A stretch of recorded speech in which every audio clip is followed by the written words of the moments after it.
The Folk of the Air, Third Part, The Queen of Nothing, by Holly Black. Book 1. And the Elfin King has sworn to wed a daughter of earth, whose child shall be, by cross and water hallowed, from the fairies' doom forever free. What if there be a fated day? It is far away, it is far away. Edmund Clarence Stedman, Elfin Song.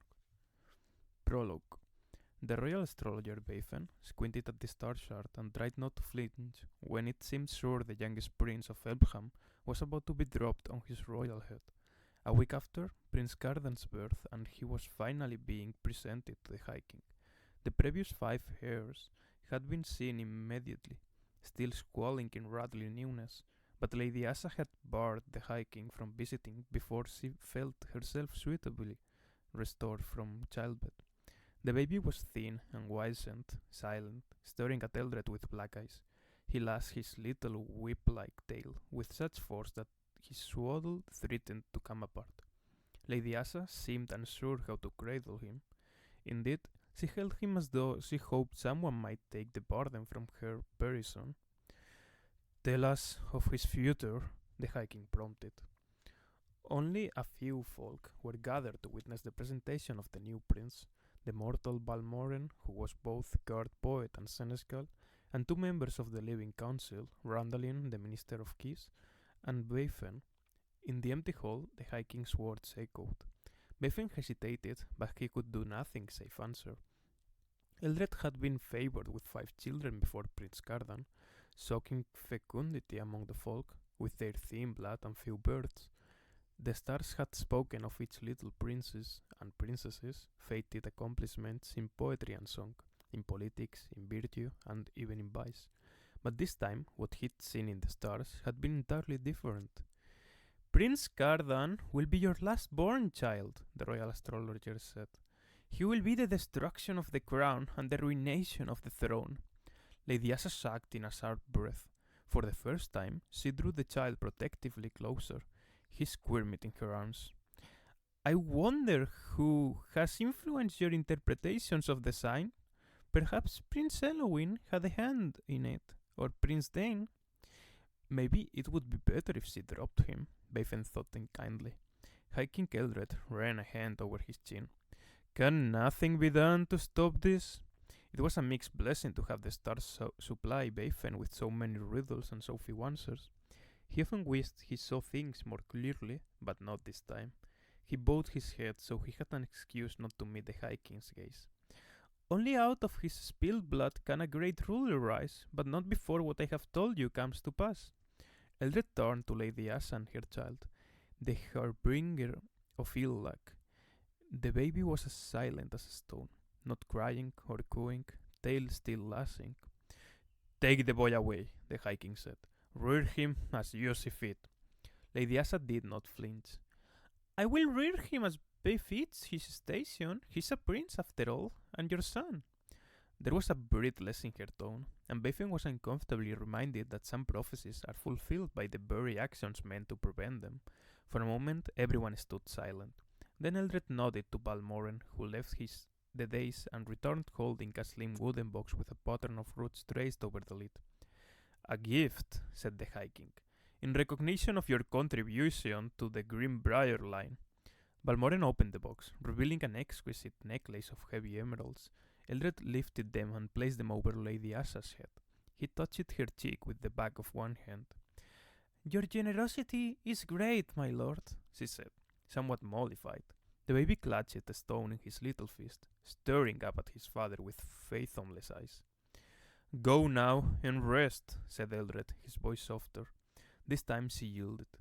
Lady Asa departed with her head high, her grip on the child tighter. Bafen felt a shiver of some premonition that had nothing to do with the stars. High King Eldred did not visit Lady Asa again, nor did he call her to him. Perhaps he ought to have put his dissatisfaction aside and cultivated his son. But looking upon Prince Cardan was like looking into an uncertain future, and so he avoided it. Lady Asa, as the mother of a prince, found herself much in demand with the court, if not the High King. Given to whimsy and frivolity, she wished to return to the merry life of a courtier. She couldn't attend balls with an infant in tow. So she found a cat whose kittens were stillborn to act as his wet nurse. That arrangement lasted until Prince Cardan was able to crawl. By then, the cat was heavy with a new litter and he'd begun to pull at her tail. She fled to the stables, abandoning him too. And so he grew in the palace, cherished by no one and checked by no one. Who would dare stop a prince from stealing food from the grand tables and eating beneath them, devouring what he'd taken in savage bites? His sisters and brothers only laughed, playing with him as they would do with a puppy. He wore clothes only occasionally, donning garlands of flowers instead and throwing stones when the guard tried to come near him. None but his mother exerted any hold over him, and she seldom tried to curb his excesses, just the opposite. "You're a prince," she told him firmly when he would shy away from a conflict or fail to make a demand. "Everything is yours. You have only to take it. And sometimes, I want that. Get it for me." It is said that fairy children are not like mortal children. They need little in the way of love. They need not be tucked in at night, but may sleep just as happily in a cold corner of a ballroom curled up in a tablecloth. They need not be fed. They are just as happy lapping up dew and skimming bread and cream from the kitchens. They need not be comforted, since they seldom weep. But if fairy children need little love, fairy princes require some counsel. Without it, when Cardan's elder brother suggested shooting a walnut off the head of a mortal, Cardan had not the wisdom to demur. His habits were impulsive, his manner imperious. "Keen marksmanship so impresses our father," Prince Dane said with a small teasing smile. "But perhaps it is too difficult. Better not to make the attempt than to fail." For Cardan, who could not attract his father's good notice and desperately wanted it, the prospect was tempting. He didn't ask himself who the mortal was, or how he had come to be at the court. Cardan certainly never suspected that the man was beloved of Valmoren and that the seneschal would go mad with grief if the man died, leaving Dane free to assume a more prominent position at the High King's right hand. "Too difficult? Better not to make the attempt? Those are the words of a coward," Cardan said, full of childish bravado. In truth, his brother intimidated him, but that only made him more scornful. Prince Dane smiled. "Let us exchange arrows at least. Then if you miss, you can say that it was my arrow that went awry." Prince Cardan ought to have been suspicious of this kindness, but he'd had little enough of the real thing to tell true from false. Instead, he notched Dane's arrow and pulled back the bowstring, aiming for the walnut. A sinking feeling came over him. He might not shoot through, he might hurt the man, but on the heels of that, angry glee sparked at the idea of doing something so horrifying that his father could no longer ignore him. If he could not get the High King's attention for something good, then perhaps he could get it for something really, really bad. Cardan's hand wobbled. The mortal's liquid eyes watched him in frozen fear. Enchanted, of course. No one would stand like that willingly. That was what decided him. Cardan forced a laugh as he relaxed the bowstring, letting the arrow fall out of the notch.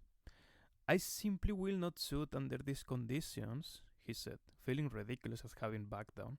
"The wind is coming from the north and massing my hair. It's getting all in my eyes." But Prince Dane raised his bow and loosed the arrow Cardan had exchanged with him. It struck the mortal through the throat. He dropped with almost no sound, eyes still open, now staring at nothing. It happened so fast that Cardan didn't cry out, didn't react.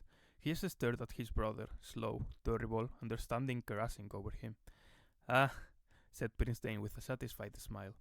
"A shame. It seems your arrow went awry. Perhaps you can complain to our father about that hair in your eyes." After, though he protested, no one would hear Prince Cardan's side. Dane saw to that. He told the story of the youngest prince's recklessness, his arrogance, his arrow. The High King would not even allow Cardan an audience. Despite Balmoren's pleas for execution, Cardan was punished for the mortal's death in the way that princesses are punished. The High King had Lady Asa locked away in the Tower of Forgetting in Cardan's stead, something Eldred was relieved to have a reason to do, since he found her both tiresome and troublesome. Care of Prince Cardan was given over to Balekin, the eldest of the siblings, the cruelest, and the only one willing to take him. And so was Prince Cardan's reputation made. He had little to do but further it. Chapter 1. You Duarte, High Queen of Elham in exile, spend most mornings dozing in front of daytime television, watching cooking competitions and cartoons and reruns of a show where people have to complete a gauntlet by stabbing boxes and bottles and cutting through a goldfish. In the afternoons, if he lets me, I train my brother, Oak. Nights, I run errands for the local fairies. I keep my head down, as I probably should have done in the first place. And if I curse Cardan, then I have to curse myself too, for being the fool who walked right into the trap he set for me. As a child, I imagined returning to the mortal world. Tarin and Vivi and I would rehearse what it was like there, recalling the scents of fresh cut grass and gasoline, reminiscing over playing tag through neighborhood backyards and bobbing in the bleachy chlorine of summer pools. I dreamed of iced tea, reconstituted from powder and orange juice popsicles. I longed for mundane things, the smell of hot asphalt, the swag of wires between streetlights, the jingles of commercials. Now, stuck in the mortal world for good, I miss fairyland with a raw intensity. It's magic I long for, magic I miss. Maybe I even miss being afraid. I feel as though I am dreaming away my days, restless, never fully awake. I drum my fingers on the painted wood of a picnic table. It's early autumn, already cool in Maine. Late afternoon sun dapples the grass outside the apartment complex as I watch Oak play with other children in the strip of woods between here and the highway. They are kids from the building, some younger and some older than his 8 years, all dropped off by the same yellow school bus. They play a totally disorganized game of war, chasing one another with sticks. They hit as children do, aiming for the weapon instead of the opponent, screaming with laughter when a stick breaks. I can't help noticing they are learning all the wrong lessons about swordsmanship. Still, I watch. And so I notice when Oak uses glamour. He does it unconsciously, I think. He's sneaking toward the other kids, but then there's a stretch with no easy cover.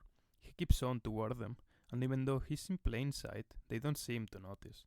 Closer and closer, with the kids still not looking his way, and when he jumps at them, stick swinging, they shriek with wholly authentic surprise. He was invisible, he was using glamour, and I, just against being deceived by it, didn't notice until it was done. The other children just think he was clever or lucky, only I know how careless he was. I wait until the children head to their apartments. They peel off, one by one, until only my brother remains. I don't need magic, even with leaves underfoot, to steal up on him. With a swift motion, I wrap my arm around Oak's neck, pressing it against his throat hard enough to give him a good scare. He backs back, nearly hitting me in the chin with his horns. Not bad. He attempts to break my hold, but it's half-hearted. He can't tell it's me, and I don't frighten him. I tighten my hold. If I press my arm against his throat long enough, he'll black out. He tries to speak, and then he must start to feel the effects of not getting enough air. He forgets all his training and goes wild, lashing out, scratching my arms and kicking against my legs, making me feel awful. I wanted him to be a little afraid, scared enough to fight back, not terrified. I let go, and he stumbles away, panting, eyes wet with tears. "What was that for?" he wants to know. He's glaring at me accusingly. "To remind you that fighting isn't a game," I say, feeling as though I am speaking with Maddox's voice instead of my own. I don't want Oak to grow up as I did, angry and afraid, but I want him to survive, and Maddox did teach me how to do that. How am I supposed to figure out to give him the right stuff when all I know is my own messed up childhood? Maybe the parts of it I value are the wrong parts. What are you going to do against an opponent who wants to actually hurt you? "I don't care," Oak says. "I don't care about that stuff. I don't want to be king. I never want to be king." For a moment, I just stare at him. I want to believe he's lying, but of course, he can't lie. "We don't always have a choice in our fate," I say. "You rule if you care so much," he says. "I won't do it. Never." I have to grin my teeth together to keep from screaming. "I can't, as you know, because I'm in exile," I remind him. He stamps a hoofed foot. "So am I. And the only reason I'm in the human world is because that wants the stupid crown and you want it, and everyone wants it. Well, I don't. It's cursed." "All power is cursed," I say. "The most terrible among us will do anything to get it, and those who wield power best don't want it thrust upon them. but that doesn't mean they can avoid their responsibilities forever. You can't make me be hiking, he says, and wheeling away from me, breaks into a run in the direction of the apartment building. I sit down on the cold ground, knowing that I screw up in the conversation completely, knowing that Maddox trained Tarin and me better than I am training Oak, knowing that I was arrogant and foolish to think I could control Cardan, knowing that in the great game of princes and queens I have been swept off the board. Inside the apartment, Oak's door is shut firmly against me. Vivienne, my fairy sister, stands at the kitchen counter, grinning into her phone. When she notices me, she grabs my hands and spins me around and around until I'm dizzy. Heather loves me again, she says, while laughter in her voice. Heather was Vivi's human girlfriend. She'd put up with Vivi's evasions about her past. She even put up with Oak's coming to live with them in his apartment.